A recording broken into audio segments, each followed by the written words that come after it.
Queridos irmãos da Casa do Evangelho, que a paz e o amor de Jesus nos envolva a todos, nos trazendo muita fé, muita esperança, muito amor a todos os nossos corações. Mais uma vez hoje, no Conversando com a Casa do Evangelho, nesse final de ano, gostaríamos de conversar sobre o evento do final do ano e deixar uma mensagem. Achei muito interessante uma propaganda que o Boticário lançou, que eu acho que revela bastante essa realidade que vivenciamos ao longo deste ano. A propaganda diz assim: nos últimos tempos, acho que todo mundo se sentiu assim, sozinho, isolado em seu próprio mundo, sem o sabor dos beijos, o calor dos abraços. A pandemia tirou até a nossa capacidade de sentir cheiros, mas não nos impediu de observar e de perceber que as pessoas só são solitárias quando constroem muros em vez de pontes. Que o essencial só se pode ver com o coração, pois é invisível aos olhos. E que o amor é a única coisa que cresce à medida que se reparte. Que este Natal devolva os cheiros, os beijos, abraços e todo o amor que o mundo tanto precisa. É bem verdade, foi um ano distanciado daquelas pessoas que mais amamos, com cuidados, com distanciamentos, mas ele trouxe uma mensagem profunda e importante também nós pensarmos o que vamos seguir agora para frente, como vai ser o próximo ano, onde que nós vamos concentrar os nossos maiores valores, o nosso amor, onde vamos nos dedicar nesse novo começo de recomeço. Sem dúvida nenhuma, sabemos que somos espíritos imortais e que a pandemia traz aprendizados, né? Cada ser humano dá o seu significado próprio para a pandemia. Cada um teve a sua lição, cada um teve as suas experiências, as suas dores, os seus sofrimentos. Ela nos traz a lembrança da brevidade da vida, pois em 2 semanas nós podemos não estar mais aqui e nos ensina a valorizar a vida, que muitas vezes nós achamos que ela é eterna, aqui, neste mundo como encarnados, e achamos que vamos ficar aqui para sempre. A pandemia nos coloca à frente da possibilidade real da nossa morte, nos faz pensar na vida que nós estamos levando. Confronta a nossa aparente segurança dos nossos poderes humanos, seja ele pela falsa segurança que o dinheiro pode nos iludir, as amizades, a saúde, a importância, o orgulho, nos dá uma falsa ideia de que nós estamos protegidos. Ela nos faz enxergar melhor as rotinas que nós vivíamos, amizades muitas vezes vazias, agitações sem propósito, ocupações sem valores eternos, tempo ocioso sem aproveitamento, como a gente costuma muitas vezes dizer: estou matando tempo, estou buscando alguma coisa para me ocupar, sem se darmos conta que é a nossa vida que nós estamos vivendo. Entendemos que o vírus não tem moralidade. Nos ensinou que é o homem que precisa ter a moralidade e a solidariedade para amenizar as dores. Estamos cuidando de nós e dos outros? Se o vizinho não está protegido, é óbvio que eu também não estou protegido, pois o que se passa com ele também pode acontecer comigo. Se a minha família não está saudável, eu também não estarei saudável. Nós não podemos ser uns simples usufrutuários da família, da nossa cidade e do nosso mundo. Nós estamos ligados uns aos outros. Se o vírus atinge toda a humanidade, é sinal de que toda a humanidade é responsável. Tudo que parecia separado é inseparável.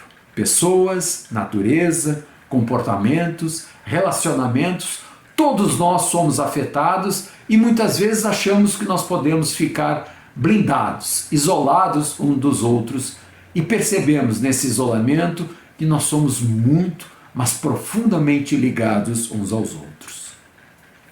O isolamento da pandemia nos devolve para nós. Quem sou eu? O que eu estou fazendo? O que é a vida? O que eu quero para o meu futuro nessa vida? Como estarei no próprio mundo espiritual? Os templos, as igrejas se fecharam para que se abrissem templos interiores em verdade e vida no nosso próprio coração. O distanciamento promoveu o tempo da reflexão. O tempo da reflexão tão necessária nas nossas vidas. O vírus muitas vezes intensificou o vazio que existe em cada um de nós, nos mostrando que algo precisa ser feito, que nós temos que ocupar e preferencialmente com muito amor, com muitas boas ações, com muita alegria, o vazio que muitas vezes nós encontramos nos nossos corações. Nós só podemos transformar aquilo que conhecemos, só podemos mudar aquilo que eu entendo que está acontecendo. E é bem verdade que nem sempre sabemos se nós nos conhecemos tão bem. Essa é a pergunta.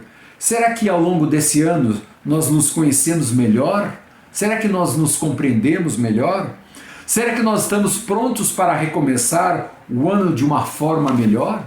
De uma maneira diferente daquela qual nós vínhamos vivenciando ao longo dos últimos anos, ao longo das últimas existências até, quem sabe? Jung, um psiquiatra, ele costumava dizer: quando uma situação interior não se torna consciente, ela ocorre exteriormente como destino. Ele cita que se eu não me dou conta das minhas dificuldades, das minhas questões, das minhas emoções desequilibradas, de alguma forma a vida vai refletir essa realidade no exterior, para que eu possa aprender com ele. Por isso, conhecer-se a si mesmo é trabalhar os nossos complexos, os nossos problemas e resolver a nossa realidade interior. Se a pandemia nos atirou novamente para o nosso interior, foi com certeza de nos proporcionar um momento único de reflexão e de nos conhecermos melhores. Muitas vezes nós temos aqueles dilemas: eu não consigo me perdoar por algo que eu fiz, eu não consigo esquecer coisas que me aconteceram, eu não consigo fazer muitas vezes aquilo que eu gostaria, eu não consigo ser feliz porque sempre me saboto dentro dos meus próprios caminhos, na minha busca dessa felicidade. Talvez eu diga que eu só encontre pessoas difíceis no meu relacionamento, que eu não consigo me entregar num relacionamento ou numa amizade. São todas questões que nos reportam ao nosso mundo íntimo. E que a pandemia, pelo isolamento, nos levou a refletir sobre a nossa vida interior. E nós podemos perceber que existem tantas pessoas que às vezes parecem até que estão mortas antes de morrer. São tristes, são vazias, estão abandonadas. E nós devemos alimentar a nossa vida dentro de nós e com vida em abundância, como tantas vezes Jesus nos recomendava. E para isso o que fazer? Para isso é necessário o recomeço. Quando alguma coisa não dá certo, ou quando nós podemos fazer melhor ainda, ou corrigir algo, ou dar a oportunidade para os outros e para nós mesmos de recomeçar. E assim sempre todo ano, e é assim também até nas existências. A reencarnação muitas vezes permite isso ao ser humano, é um recomeço novamente. Será que nós estamos prontos já, após as nossas reflexões, para recomeçar de novo? Temos que ter a certeza de que nós estamos no lugar certo, pelas escolhas diárias que nós fazemos. A cada dia nós decidimos o nosso presente e o nosso futuro. As nossas escolhas vão alterando os nossos destinos. Todos nós estamos envolvidos na família que nós precisamos. E Jesus por isso nos advertia: concilia-te depressa com o teu adversário, enquanto estás a caminho com ele, para que não aconteça que o adversário te entregue ao guarda e sejas lançado na prisão. Nos advertindo que hoje é o momento de reconciliar, de recomeçar, de abraçar a mim mesmo, de perdoar os meus erros, de abraçar ao próximo, e com isso nos abraçamos a Deus também, porque Ele vive no próximo e vive em mim também. Paulo de Tarso nos advertia que sempre quando eu estou com muitas boas intenções, nem sempre eu consigo executar esse bem dentro de mim. Ele dizia assim que existia um conflito dentro dele. Acho então essa lei em mim: quando quero fazer o bem, o mal está comigo. nos mostrando que mesmo ele, depois de tanta evolução, de tanto crescimento, de tanta ligação com a espiritualidade superior, também tinha que fazer as suas batalhas interiores, porque quando ele queria fazer o bem, nem sempre ele conseguia. E quando ele desejava não fazer o mal, muitas vezes ele havia incorrido em erros, em decepções para ele e para o próximo também. Então, o Emmanuel nos explica essa passagem do reconciliar-se de uma forma muito interessante. Ele diz assim: reconcilia-te primeiro consigo, depois com o próximo. Reconciliar-se com o conflito interno, aprender a se perdoar, aprender a se amar, aprender a se tolerar, a ter paciência, a insistir, a dar uma nova chance, a brilhar os olhos para nós mesmos. E com essa paz, com esse amor interior dentro de nós, com certeza nós conseguimos irradiar para o próximo, para os nossos irmãos de família, para os nossos irmãos da nossa cidade, para os nossos colegas de trabalho, onde nós estivermos. Sempre tentando buscar no outro uma reconciliação. A reconciliação começa dentro de mim. Muitas vezes eu acho que ela tem que começar pelo outro e não me dou conta que muitas vezes eu projeto as minhas angústias, as minhas dores no outro e espero que o outro resolva aquele problema que está comigo. Reconciliação começa comigo, se transfere com a família e vai com a comunidade e vai até para com Deus. E é claro que para isso sempre tem recomeço. E nós aprendemos no Espiritismo que recomeço é fundamental, até pela própria reencarnação. E tem uma passagem de Jesus que reflete isso claramente. Na passagem de João, no versículo 5, ele diz assim: e os que fizerem o bem sairão para a ressurreição da vida, e os que fizerem o mal para a ressurreição da condenação. Diz o Emmanuel assim para nós: em raras passagens do Evangelho, a lei reencarnacionista permanece tão clara quanto aqui, em que o ensino do Mestre se reporta à ressurreição da condenação. A lei de retorno está clara. Ressurreição é ressurgimento. Haverá ressurreição para todos. Os bons terão em vida nova, de alegria, de crescimento, de refazimento. E os que não executaram também essa existência terão uma nova oportunidade, não tão boa, talvez de condenação, decorrente da própria criação reprovável que eles mesmos vivenciaram nesse momento. Então o recomeço é claro que pode se dar o reconciliar hoje, agora, para que não postergamos isso para uma nova existência, que possamos usar muito bem os momentos atuais. A reencarnação, como nos ensina o Espiritismo, é uma lei divina para a expiação e o melhoramento progressivo da humanidade. A cada nova existência na Terra, damos um passo adiante na senda do progresso. Ela concilia todos os acontecimentos da vida com a justiça e a bondade de Deus. Através da reencarnação, crescemos intelectual e moralmente ao longo da evolução, até não termos mais necessidade da existência corporal nesse planeta que nós vivenciamos. Então a mensagem de Jesus é bem clara: amai, pois, os vossos inimigos.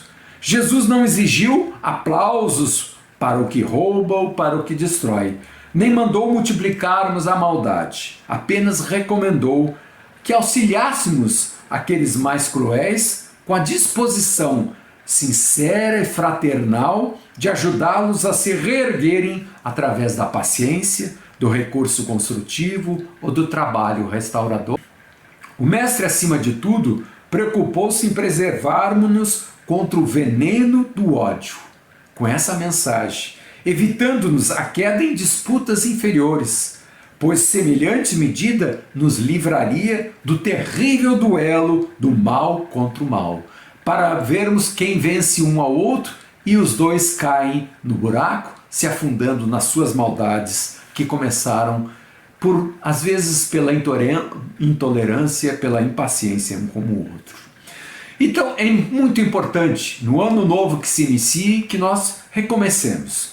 Recomece uma nova forma de viver, para que não seja uma nova reencarnação de repetição, às vezes tão dramática, tão triste, porque perdemos as oportunidades nessa vida. Existe um poema muito bonito, muito bacana de a gente ler na íntegra, que eu só vou citar algumas passagens, uma poesia de Braulio Bessa, chama-se Recomece. E ele coloca assim: quando a vida bater forte e a sua alma sangrar, quando esse mundo pesado lhe ferir, lhe esmagar, é hora do recomeço. Recomece a lutar. Quando o mal for evidente e o amor se ocultar, quando o peito for vazio e o abraço faltar, é hora do recomeço. Recomece a amar. É preciso de um final para poder recomeçar. Como é preciso cair para poder se levantar. Que neste Natal, reconciliados com o nosso interior, possamos nos abraçar. Abraçar o próximo, abraçar a Deus também, pois Ele mora em você e no nosso próximo, nos devolvendo os cheiros, os beijos, os abraços e todo o amor que o mundo tanto precisa. E como diz Braulio Bessa, remarque aquele encontro, reconquiste um amor, reúna quem lhe quer bem, reconforte um sofredor, reanime quem está triste e reaprenda na dor. Que venhamos a recomeçar nos caminhos do bem, mais uma vez com entusiasmo, com alegria, no ano que vem.